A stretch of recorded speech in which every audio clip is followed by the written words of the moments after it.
cosmological standpoint of where did it come from, the argument would hold to me without Judaism, without making a leap Well, of faith, without it's official. irrationality. This longtime lefty has become a church-going American conservative. I always thought of religious Republican types as being like the mean guy down the street with the perfect lawn.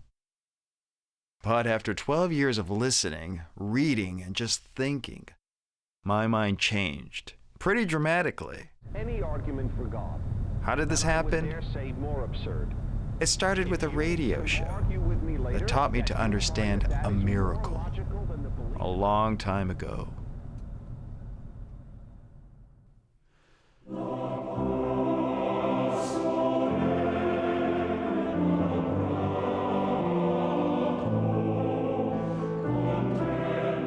If you think back, there were only two kinds of boys. Those who could play baseball and those who could not.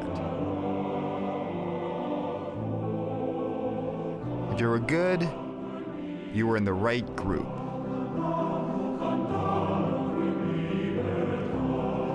So I dreamed big, to be a big kid hitting homer after homer.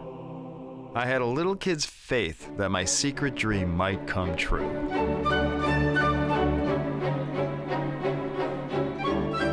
But there was one problem. I never grew. What my family had faith in was logic and reason. I believe my father was the only person on our street with a college degree. I would listen while Dad would calmly explain to other dads why Wilt Chamberlain would never beat Muhammad Ali in a boxing match. Mom took us to musicals and plays. Both read everything. Both thought religion was silly. And none of us could understand how anyone could possibly be a Republican. Thank you. Thank you very much. Thank you. Thank you very kindly. And as the ideas and hard questions of the 60s exploded into the mainstream of America in the 1970s, our family welcomed this brave new world. But in my last year in Little League, with no home runs hit and none in sight, I was getting desperate. What's the buzz? Tell me what's happening. What's the buzz? Tell me what's happening. Then, a group of Jesus freaks in an old bus picked up a bunch of us kids from the neighborhood and took us to their church. They told us amazing stories of the power of prayer. Could it be true? Should you want to know, don't you mind about the future? Well, I had to take a chance. So every night in private, prayed to God to help me hit at least one home run before the season ended. And if he would, I would believe in him. On the morning of the last game of the season, I woke up with a confidence I'd never known and announced to my mom and dad that today I would be hitting a home run. I told my teammates the same thing. Then, at my last at-bat with the count full, Brian Rogers threw a perfect pitch right down the middle of the plate. I hit the ball on the fat part of the bat and it took off. But the ball hooked foul. The next pitch came in the exact same spot, but I watched the ball come in a fraction too long, and when I swung, I hit the ball off the handle part of the bat. Oh no, I popped it up. But as I watched, the ball just kept on going and cleared the left center fence by 10 feet. I did it. I hit a home run. Where and when and who and how? She alone has tried to give me what I need right here and now.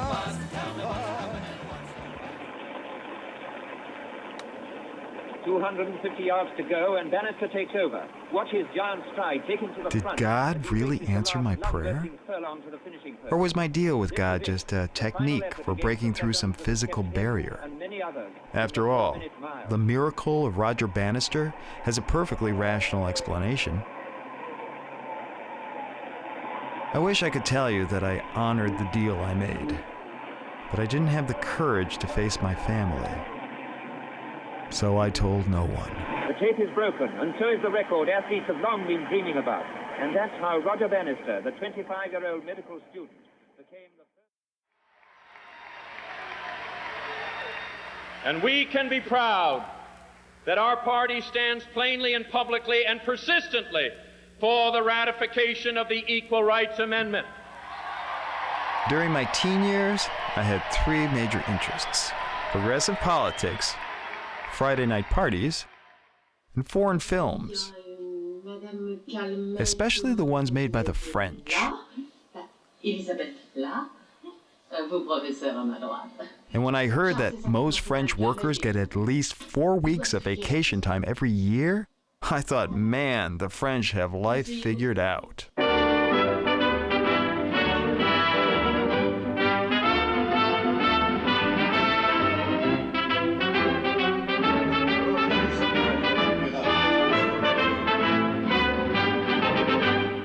I became active in the local Democratic Party, helping out candidates when they came to town. I became president of the Long Beach Democratic Club, got elected to the California State Central Committee, and sometimes got to hang out with national political figures. I even started a business, putting brochures and signs for political candidates. See those round Tipper Rock signs? I printed those. And hello, Tennessee. But years earlier, I was driving to a Michael Dukakis rally, and over the radio came a voice that changed everything. When I was at graduate school, I learned a lot of very foolish and sometimes foolishly dangerous things. I learned, for example, that Marxism had a lot to teach humanity. And truly, you had to be a professor or an intellectual to believe in Marxism. That one day, and I mean this literally, one day I remember walking in the large square, the large rectangle, if you will, of Columbia University. I was thinking, how do they have such stupid ideas and dangerous ideas, people who were so bright? And then, my friends, as God is my witness, all of a sudden, in my own, so to speak, road to Damascus, it occurred to me, there's no God here. It's the most secular place in America, in fact. And then I realized, of course there's not going to be wisdom here. Thousands of years ago they wrote why there won't be. And then all of my life started taking form philosophically. I will explain that in a moment. You're listening to The Dennis Prager Show. See, I'm not scared by secondhand smoke. I'm not scared by the usual stuff that is scaring a lot of people. Human evil, and particularly the war against an objective moral system. That's what scares me. That was the first time I heard someone talk about God in a serious way. A few nights before that broadcast, I stayed up late debating fellow organizers, arguing that the Soviet Union had an evil system of government. No one would agree with me, and that bothered me a lot. And so I have come to learn. My parents taught me always to follow the evidence, no matter where it takes you. So I listened to Dennis, and slowly I began to change my thinking.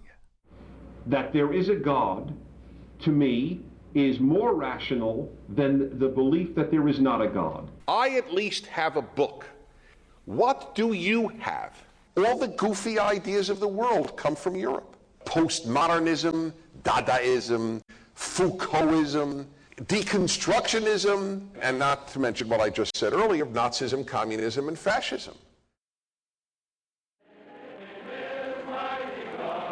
It would take me years to understand this simple truth, that God is central to the game, and to make good on a deal I made a long time ago.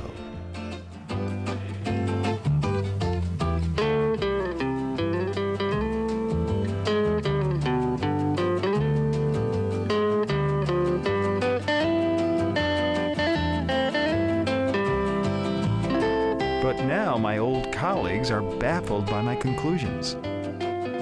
So I asked Mr. Prager if he would help me explain to half my friends, to my mom and dad, and to the entire country of France, how this change may not be so strange after all.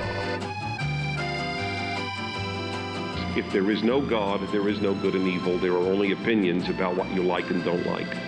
Only if you believe people are created in God's image and animals are not, are people infinitely valuable.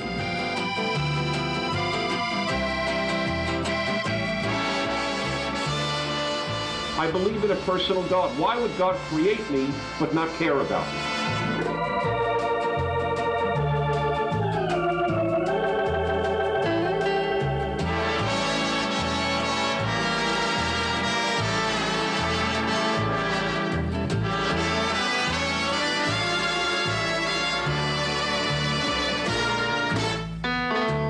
Right now, it is being determined what ideology will dominate humanity in the coming years. Islam, European socialism/secularism, and American values, which are Judeo-Christian/capitalist. American Christians have nothing in common with European Christians and their history. A major professor in France said, "You speak in terms of good and evil, and we don't know what you're talking about." Something that I learned many years ago in my studies of the Holocaust is there is no link between artistic greatness and moral greatness. None. The United Soviet States of America.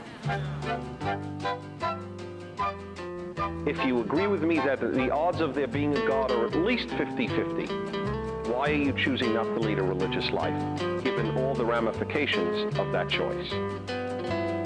This film is about what we think is normal and what we think isn't. It's about things we think would never go together. Like Frenchmen playing baseball.